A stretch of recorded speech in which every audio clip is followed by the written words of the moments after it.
If you have any words of wisdom for someone who is like wanting to start their business, or they're in a situation like you were, where you're like, I'm a solo firm owner, like, where do I go next? Like, what should I do? I think just having a vision of what you want and just not letting things get in the way of that. So like for me, I wanted to be a stay-at-home mom and be with my kids. And so that's the whole why behind my business, is to be able to have that flexibility and be able to be with my kids if they're sick or if they need me or if they just want to go swimming in the afternoon. Like, that's okay. I want to be able to be there because they're all young. I have 3 under 6.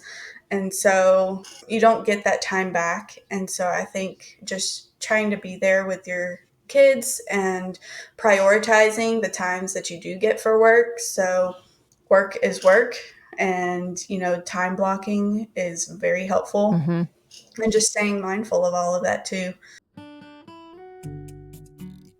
Hey, and welcome to the Ambitious Bookkeeper podcast. I'm Serena Shoup, CPA, a mom of 3, and I've been running a virtual bookkeeping business from my home since 2017. You are in the right place if you are a bookkeeper, accountant, or an accounting student, and you believe and know in your heart that your purpose is bigger than sitting in a cubicle. If you're ready to learn some actionable tips and strategies for starting and growing your accounting business, then I hope you stick around.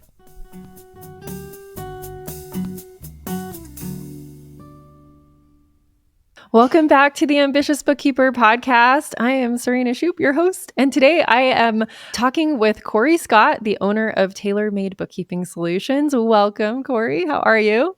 I'm good. How are you? I'm doing well. So today I asked you to come on the podcast and talk about kind of your experience with your bookkeeping firm and using your Dubsado and all the things. So if you want to introduce yourself, your firm, kind of how long you've been doing this, where you're at in your firm, and then we'll go from there. Sure. My name is Corrie Scott. The name Taylor comes from my middle name, Taylor. It's a family name as well. So that's where that comes from. But I have had my business, December will be 3 years. Congratulations. Thank you. I'm excited. Right now, I am just a solo firm owner. I recently, actually, it's been about a year, back in September, I went full-time with my firm. And so I had a full-time job previous, and then have started doing this after the birth of my 3rd child. Yeah. Yay. So she's about to turn 1 soon. So I'm excited.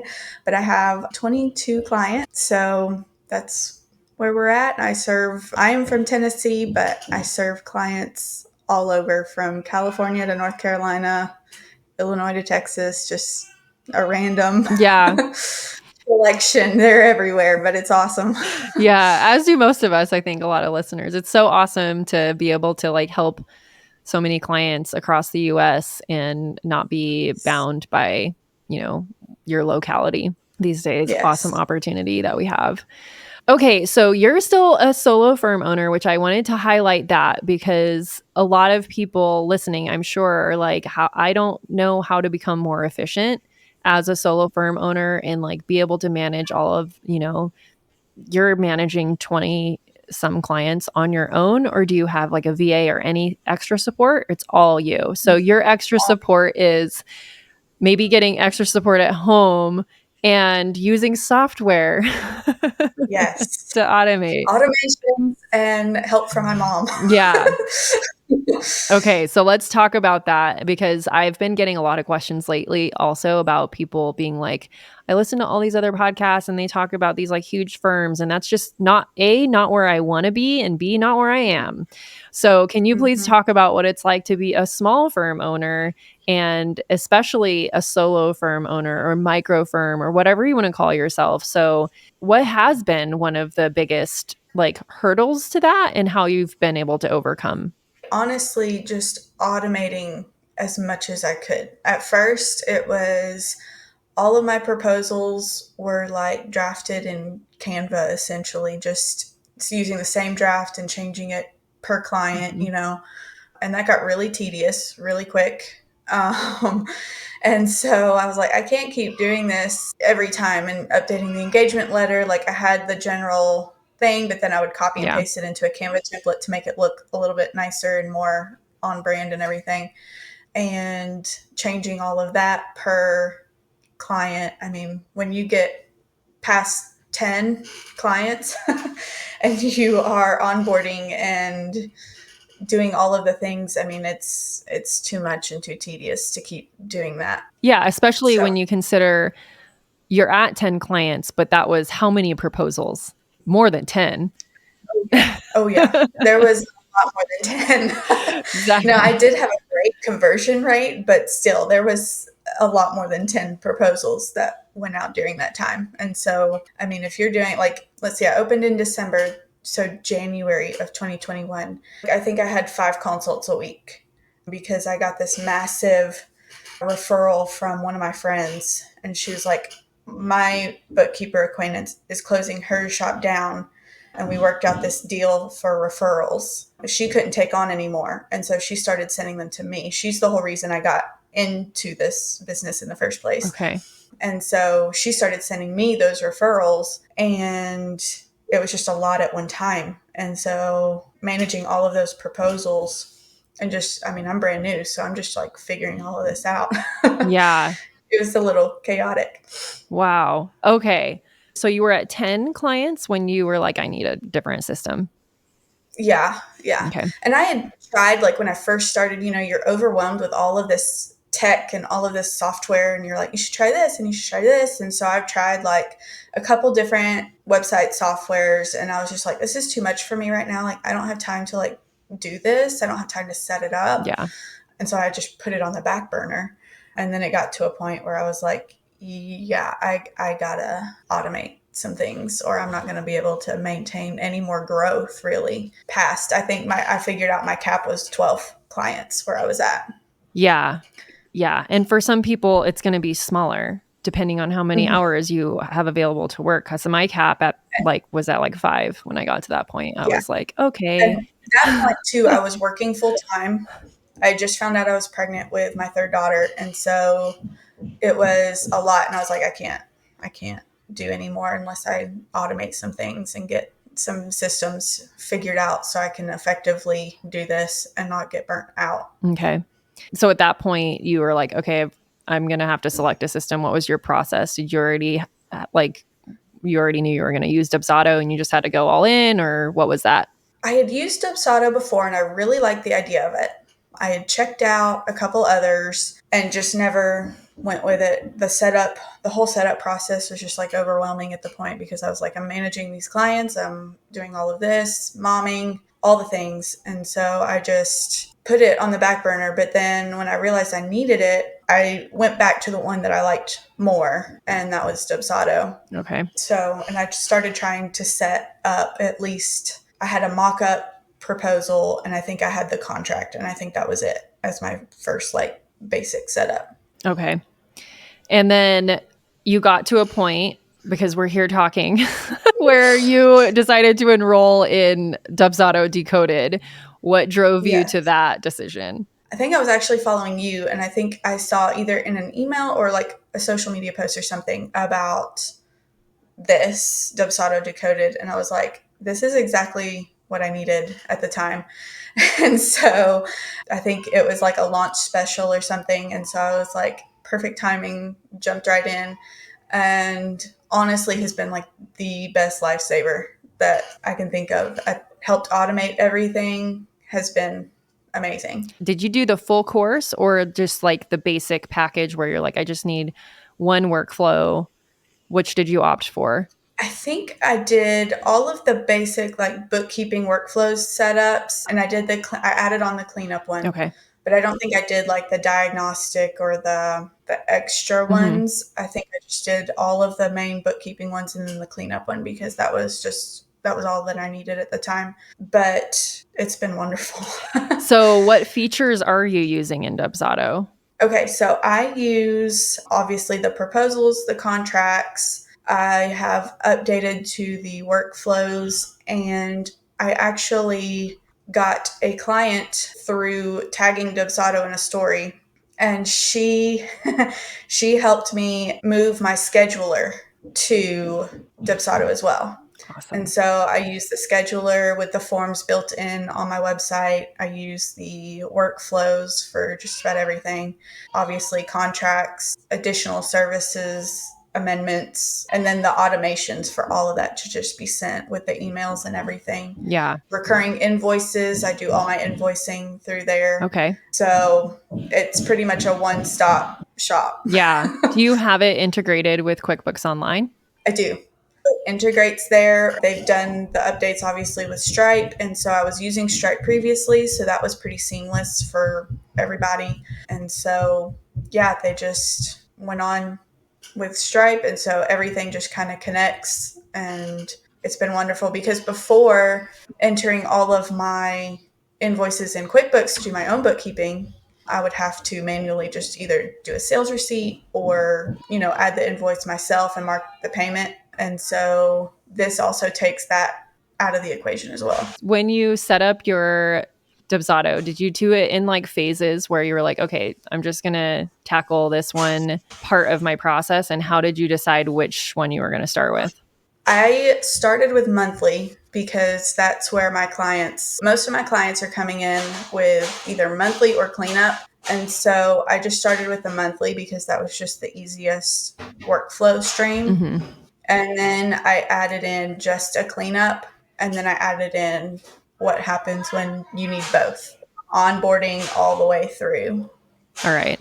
And so for our listener, just because I know sometimes people are like, well, you're talking about workflows in Dubsado. Does that mean you can manage all of your client work tasks? That is not the workflow that we're talking about. We're talking about basically the onboarding workflow. So we're only using Dubsado for the onboarding portion of the project, which means like for a monthly bookkeeping client, there's a specific workflow from someone who's just a cleanup client, like different things that you're going to be doing during that onboarding process. Because a cleanup is a one-time project.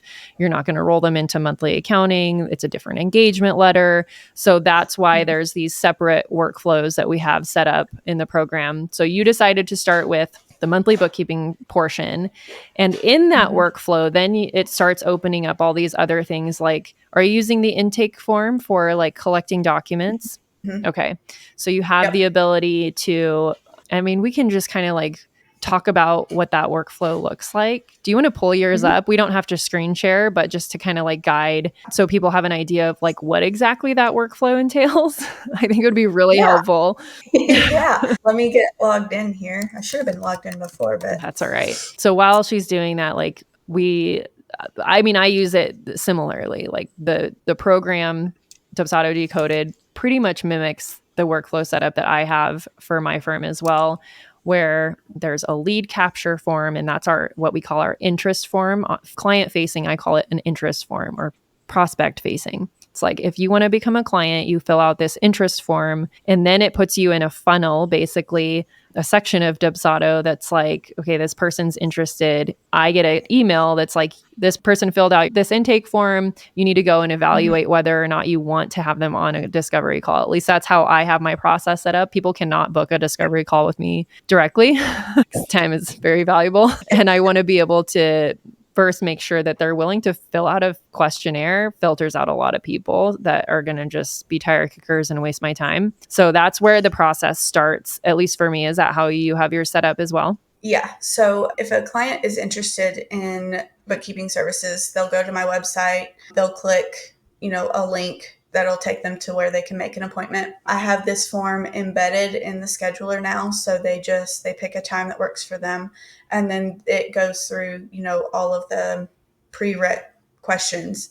And so then I review that before their call. We get on the call, we talk, whatever.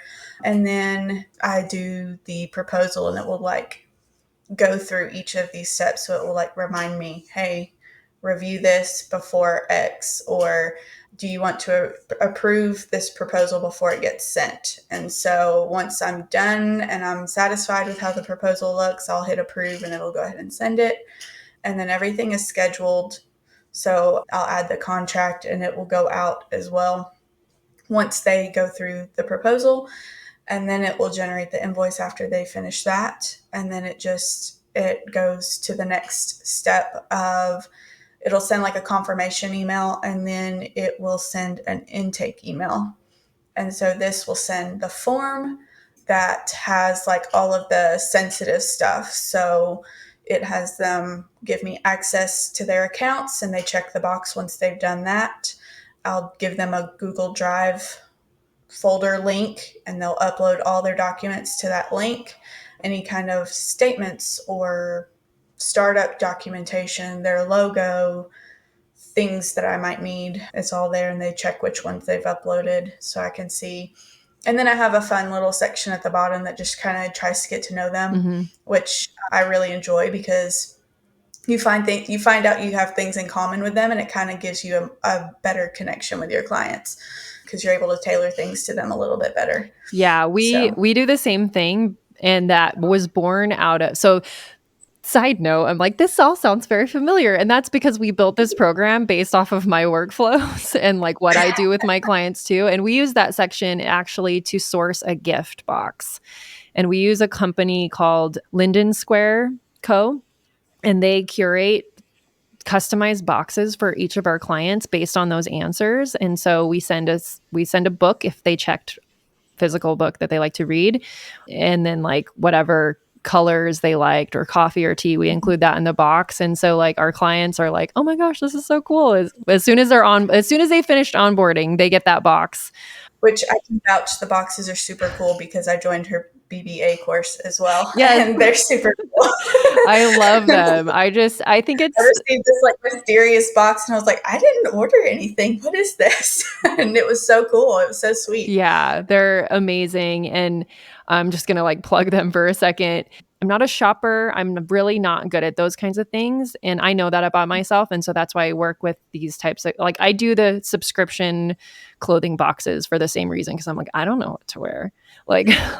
this is someone else's job. It's the same thing with these gift boxes. I just tell her, like, this is what, I kind of ideas of what I would want in there, but like they come up with options for you, and then they present it to you and say you could do this, that, or this. And like I love just choosing options, and then they make it customized, like the color of our brand. And I had welcome cards made from Canva, and I just had them directly shipped to Linden Square, so they keep them on stock for me and do a Oh, handwritten note. So that one, if you got a box, those handwritten notes aren't actually my handwriting, but it's my message. I'm like I giving love away all it. the secrets, but that's how we do Yeah. this. Like, I feel like it's important for people to understand like how those things work behind the scenes, so that they can provide this kind of service to their clients too, and know that it's out there. And yes, the boxes are not cheap. You can give her a budget. The budget we've established for our monthly bookkeeping clients is $100, which some people are like, that's a lot for a gift. But when you look at the lifetime value of a client, I'm like, I'm going to make so much money off of this client over the next 5 years. Like $100 is like barely a drop in the hat. So consider that as well. But anyways, moving on. Yes. I think we were talking about the intake form and like the personalized questions about the client. So whether you use it for a gift or just for your own internal knowledge, it's super helpful to have that. And so I use that, I try to send a thank you note after my clients. I would like to eventually update and, upgrade Mm-hmm. to something like that because I think that's a really nice touch. But after they get done with that intake form, I use that, and I use all their information. We get started with their bookkeeping and everything. But then I also have it automated to send 3 months later, like a feedback form Yes. or a testimonial form. And this has come in clutch so many Mm-hmm. times because I don't have to remember, and I don't have to physically like think, oh, I need to ask them for a testimony. It's so like, I feel not bad asking for one, but at the same time, it's like awkward. Yeah. I feel like this takes the awkward out because it sends it, and I don't have to double think about it. Like I don't have to think about it again. It just sends it. And then when they fill it out, and I'm like, oh yeah, that's sent, like great. And so then I can review it and like go through, okay, if there was any negative feedback, great, like let's fix that. Or if they had a great review, please let me put it on my website. Like I hope that they said it was okay, and most of them have, Yeah. and so I've put those on my website. But it's wonderful because it just automates it, and so I don't forget months down the road, oh, I probably need to see how their journey is going. This does it for me. Yeah. That I would say that has been a game changer for us too. And for anyone listening, even if you don't use Dubsado, build something into your process to gather client feedback and testimonials that automates it like that somehow, or someone on your team, your VA, somebody reaches out to a client, put it in your onboarding checklist so that you are getting feedback. And I would say if a client is going to fill that out, it's going to be a glowing review. And now you have an amazing testimonial that you can share on social media. You can share it in a newsletter. You can share it on your website, and you should share it. And like having that automated for us, the same thing. I'm like, oh, I forgot. Like we onboarded that client. It's already been 3 months. And Yeah. look at this amazing review. And now we have all these testimonials on our website because of that process. Yes. Because if it wasn't for that, I would like my first 10 clients, 12 clients, like before having this, like I would just be sending emails like, hey, if you have a second, do you mind to fill out this questionnaire? And it's like, as some of them did, and it was great. And I did provide like an incentive for doing that. I think I sent like gift cards, like, hey, if you don't mind to take a second, fill this out and I'll send you a gift card once I receive the feedback. And so, I mean, it was something, and it did provide like a little bit of an incentive for them to fill it out, but it was still very tedious because I had to draft the email every single time and I had to blind copy everybody. And Yeah. it was a process. And so I had to create the form. And so if you do all this on the front end and then you just schedule the workflow, that's it. Yeah. So it's a little bit of work on the front end, but you're not having to rinse and repeat every time. It just goes once in you the apply the work. background.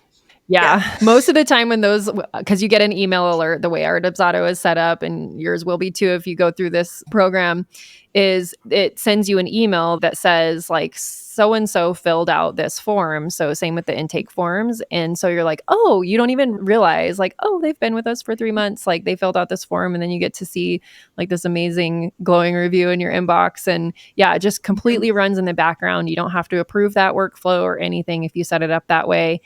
And yeah, so key. And you can also set that up on one-time projects, as you should. You should still be getting reviews from one-time project people. I have the same workflow set up no matter if they're a cleanup, monthly, whatever. It's still, after that intake form happens, it's 3 months and then the feedback form gets sent.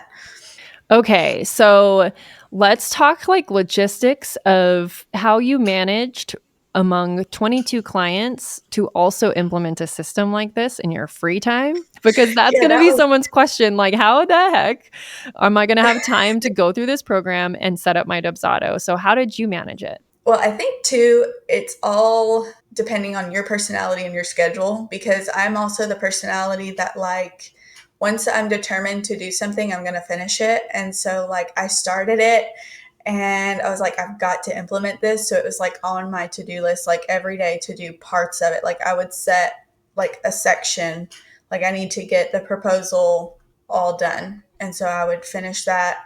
And then the next day I would work on X. And so I would kind of chunk things in time slots that I had available.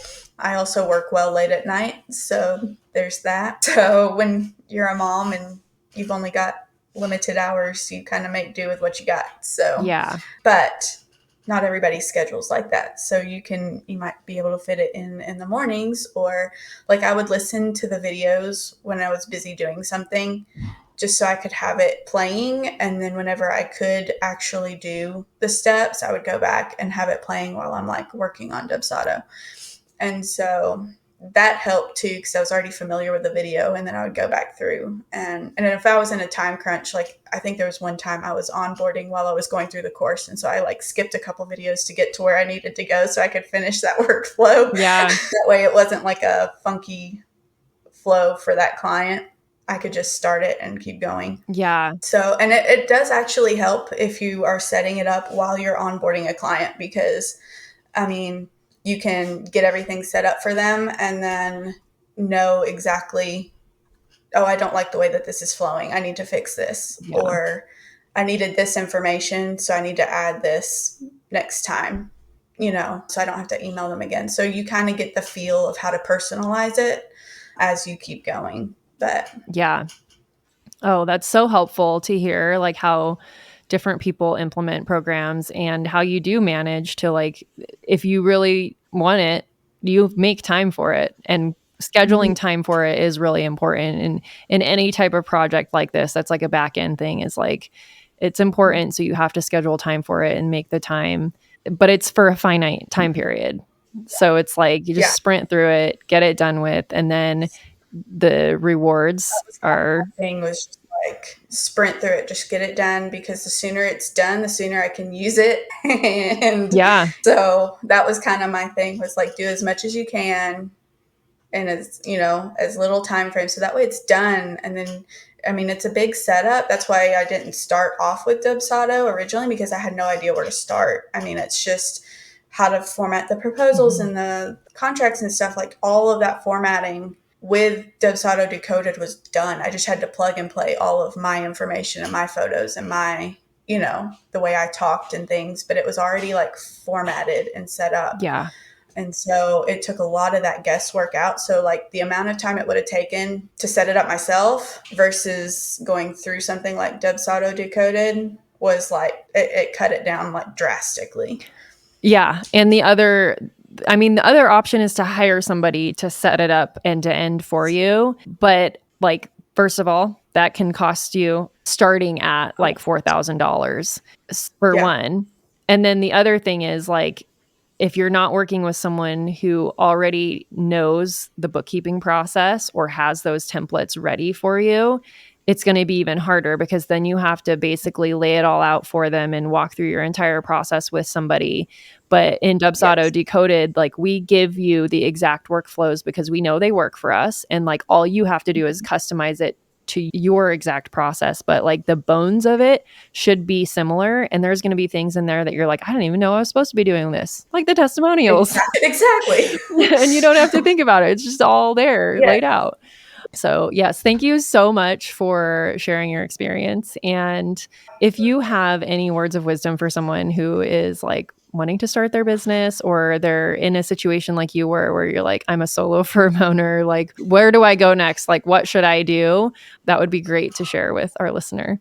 I think just, having a vision of what you want and just not letting things get in the way of that. So, like, for me, it's, I wanted to be a stay-at-home mom and be with my kids. And so that's the whole why behind my business, is to be able to have that flexibility and be able to be with my kids if they're sick, or if they need me, or if they just want to go swimming in the afternoon. Like, that's okay. I want to be able to be there because they're all young. I have 3 under 6. And so you don't get that time back. And so I think just trying to be there with your kids and prioritizing the times that you do get for work. So work is work, and, time blocking is very helpful, Mhm. and just staying mindful of all of that too. I don't know if that answers that question very No, well, that was but great. I think a lot of people lose sight of, like, well, why was I interested in this? And like, hmm. just know you're not the only one that is doing it for this reason.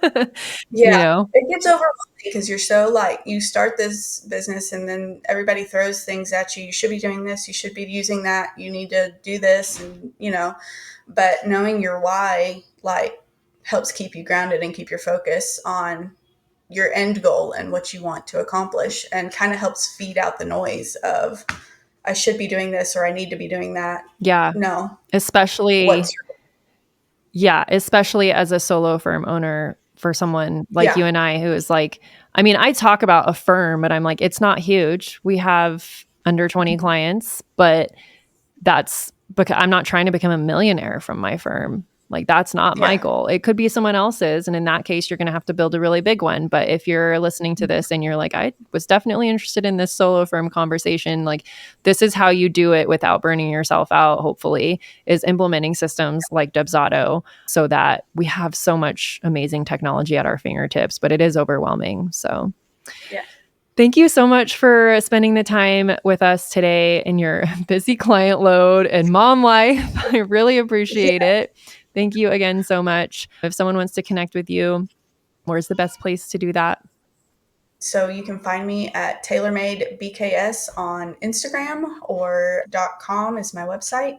So both of those places, easy to get a hold. of me. So, Awesome. Thank you so much, yeah. Corrie. Thank you so much for having me. Thank you to everyone who helps make this podcast possible. Content and interviews are produced by me, Serena Shoup. Our intro and outro music is written and performed by my brother, Ian Gilliam. Editing is also by Ian using his awesome sound engineering skills along with Descript software. Hosting and publishing is by Buzzsprout. And you can check out the show notes for links to all of these amazing resources and resources mentioned in the episode. Be ambitious.